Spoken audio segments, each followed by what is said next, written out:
TOEFL IB CBSE exams ఎన్ని పెద్ద పెద్ద మాటలు చెప్తారు అధ్యక్ష. ఇక్కడ I want to clarify that today అధ్యక్ష. మీరందరూ నమ్మరండి, ఐబీకి ఎలాంటి డీటెయిల్స్ లేకుండా 15 కోట్ల ప్రాజెక్ట్ అప్పగిచ్చారు. 15 crores ఖర్చు పెట్టారు. ఆ రిపోర్ట్ చదివా. ఆడు ఎక్కడో స్కూల్ పెట్టడం కాదు, ఎడ్యుకేషనల్ రిఫార్మ్స్ పైన ఫీడ్బ్యాక్ ఇచ్చేదానికి 15 కోట్ల రూపాయలు ఖర్చు పెట్టారు అధ్యక్ష. బొత్స గారు ఉంటే ఈరోజు ప్రశ్నించాడు.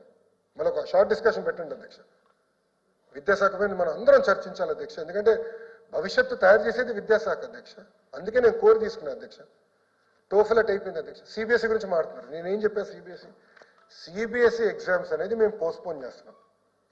మేము సిబిఎస్ఈ మోడల్ ఆఫ్ ఎగ్జామ్స్ ఇప్పుడు వెళ్ళదలుచుకోలేదు. 3 సంవత్సరాలు పడుతుంది. ఎందుకు నేను చెప్తాను. నేను కూడా సిబిఎస్ఈ ప్రోడక్ట్ని అధ్యక్ష. కానీ సిబిఎస్ఈ ఎగ్జామ్స్ చాలా టఫ్. నేను భారతీయ విద్యా భవన్లో చదువుకున్నాను. మాకు అక్కడ యూనిట్ టెస్ట్లు ఉండేది, సెమీఫైనల్స్, ప్రీ ఫైనల్స్, మాక్ ఫైనల్స్ అన్ని పెట్టుకుని మేము వెళ్ళేవాళ్ళం అధ్యక్ష. గత ప్రభుత్వం ఏమీ చేయలేదు. ఉపాధ్యాయులకి బేసిక్ ట్రైనింగ్ ఇవ్వలేదు. మోడల్ ఎగ్జామినేషన్ మోడల్ మార్చలేదు అధ్యక్ష. దానివల్ల మేము ఎగ్జామ్స్ నిర్వహిస్తాం, మార్క్ టెస్ట్ నిర్వహిస్తే 90% మంది పిల్లలు ఫెయిల్ అయ్యారు అధ్యక్ష. నాకు ఎక్కడ భయం కలిగింది అధ్యక్ష, ప్రత్యేకంగా ఆడపిల్లలు ఫెయిల్ అవుతే సోషల్ ఇష్యూస్ వస్తాయి. చిన్న వయసులో పెళ్లి చేస్తారని భయపడ్డాను అధ్యక్ష.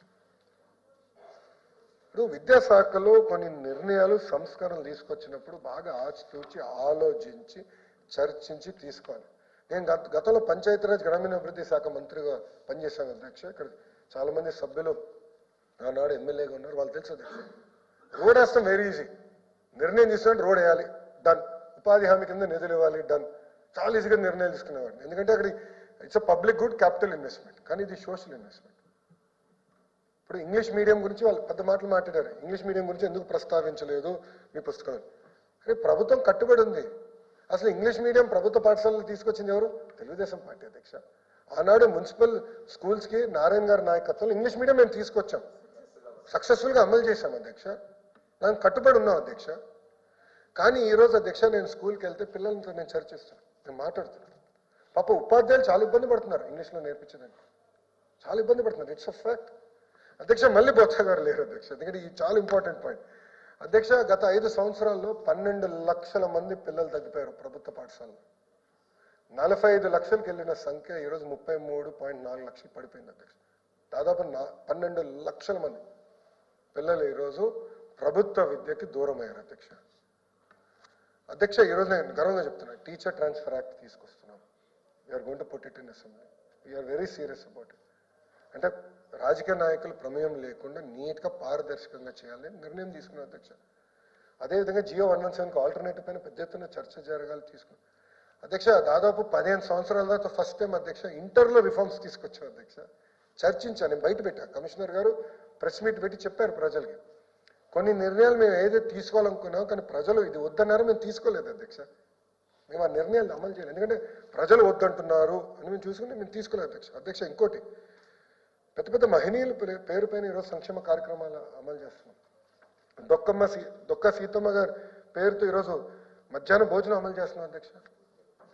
ఇంకా జూనియర్ కళాశాలకు తీసుకొచ్చాము అది కార్యక్రమం. ఈరోజు సన్నబియ్యం ఇవ్వబోతున్నాం అధ్యక్ష, సన్నబియ్యం ఇవ్వబోతున్నాం అధ్యక్ష. క్యాబినెట్ సబ్జెక్టులు అందరూ తెలుసు, క్యాబినెట్లో ఉన్న సభ్యులందరూ తెలుసు అధ్యక్ష. నేను ఒక ఇంక్లూడింగ్ హాస్టల్స్, ఎస్, సోషల్ వెల్ఫేర్, బీసీ వెల్ఫేర్ హాస్టల్స్తో కలిపి అధ్యక్ష గర్వంగా చెప్తున్నా. జస్ట్ ఒక డిస్కషన్ వచ్చింది, మనోహర్ గారు పాయింట్ డిస్కషన్కి వస్తే నేను రిక్వెస్ట్ చేసి ఇమ్మీడియట్గా డన్. అంటే ఎలాంటి నిర్ణయాలు మన ప్రభుత్వం తీసుకుంటుందో దయచేసి వాళ్ళు కూడా గమనించాలి అధ్యక్ష. అధ్యక్ష ఇంకోటి మేము నిర్ణయం తీసుకున్నాం, రాజకీయ నాయకుల పేర్లు ఉండకూడదు విద్యాశాఖలో. అధ్యక్ష మీరు చూడండి అధ్యక్ష, ప్రభుత్వ పాఠశాలలకి వెళ్తే క్యాలెండర్ పైన మా ఫోటోలు లేవు అధ్యక్ష.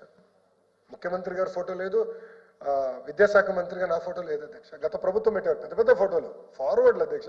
మీరు నమ్మరు, పిల్లలకి ఇచ్చే టెక్స్ట్ బుక్కి ఫార్వర్డ్ ఉండేది, యాప్షే చైర్మన్ గారిది ఉండేది. దాని తర్వాత ఒక్క నిమిషం వస్తున్నాయి చాలా ఉన్నాయి అధ్యక్ష. విచిత్రం ఏంటంటే ఎస్ఆర్ట్ వాళ్ళు ఇచ్చేది కూడా వాళ్ళది ఒక ఫార్వర్డ్, విద్యాశాఖ మంత్రి మీద పెద్ద తోపులాగా మేము అక్కడ ఫార్వర్డ్. ఏంటండి అన్నీ? ఎందుకు? పిల్లలు చదువుకునేదానికి వచ్చారు, మంచి పారదర్శకంగా అన్నీ తీసేసాం, అన్నీ తీసాం. కోడిగుడ్ల పైన మా పేర్లు లేవు, బెల్ట్ల పైన మా పేర్లు లేవు. ఈరోజు అధ్యక్ష ఇప్పుడు కిట్స్ ఇస్తున్నాం, ఎక్కడ మా పేరు లేదు అధ్యక్ష. We have taken a stand. ప్రభుత్వం ఒక స్టాండ్ నిర్ణయం తీసుకుంది అధ్యక్ష.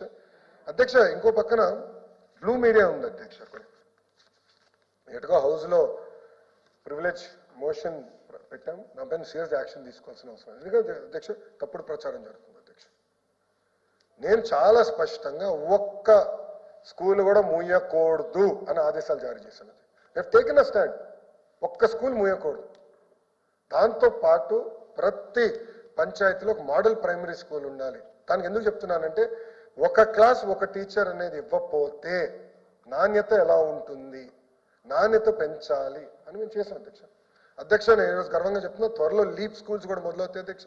మొదటి స్కూల్ మా మంగళగిరిలో స్టార్ట్ అవుతుంది, రాష్ట్రం మొత్తం అమలు చేస్తున్నాం with world class hard and social infrastructure, best టీచర్స్తో they are also going to start అధ్యక్ష. ఎందుకు మనం ప్రైవేట్తో పోటీ పడలేము అధ్యక్ష? చేయగలుగుతాం. అద్భుతమైన ఉపాధ్యాయులు ఉన్నారు అధ్యక్ష. నేను వెళ్ళినప్పుడు నేను ఫీల్డ్కి వెళ్ళాను సార్, నేను విశ్వవిద్యాలయాలకు వెళ్ళాను, స్కూల్స్కి వెళ్ళాను. ఉపాధ్యాయులకు ఉన్న కమిట్మెంట్ నేను చూశాను సార్. నేను చూశాను ఒక పిల్లోడు నేను అడిగే ప్రశ్న సమాధానం చెప్పలేకపోతుంటే పాపం టీచర్ గారు వచ్చి సార్ కొంచెం అంటే వాయిస్ ఇబ్బందిగా ఉంది, ఇప్పుడే చేరాడు పాపం పిల్లోడు అని చెప్పారు. అంటే అమ్మ ప్యాషన్ కమిట్మెంట్ కంపడింది అధ్యక్ష. కానీ గత ప్రభుత్వం వేధించి వేధించి వేధించి వాళ్ళని ఇబ్బంది పెట్టి ఏకంగా తల్లిదండ్రుల దగ్గరికి వెళ్ళేవారు. పిల్లలు ఒకరోజు సరిగా గ్రూమింగ్ జరగకపోతే ఇంటికి వెళ్ళిపోయారు. ఉపాధ్యాయుల పైన అడ్డగోలుగా ఏకపక్షంగా యాక్షన్ తీసుకున్నారంటే 12 లక్షల మంది విద్యార్థులు తగ్గిపోయారు అధ్యక్ష. కానీ నిజంగానే అధ్యక్ష యూనియన్లు అందరూ కూడా సహకరిస్తున్నారు, కలిసికట్టుగా పనిచేస్తున్నాం. విద్యా వ్యవస్థకి, ప్రభుత్వ విద్యా వ్యవస్థకి పూర్వ వైభవం తీసుకురావాలని లక్ష్యంతో పనిచేస్తున్నాం.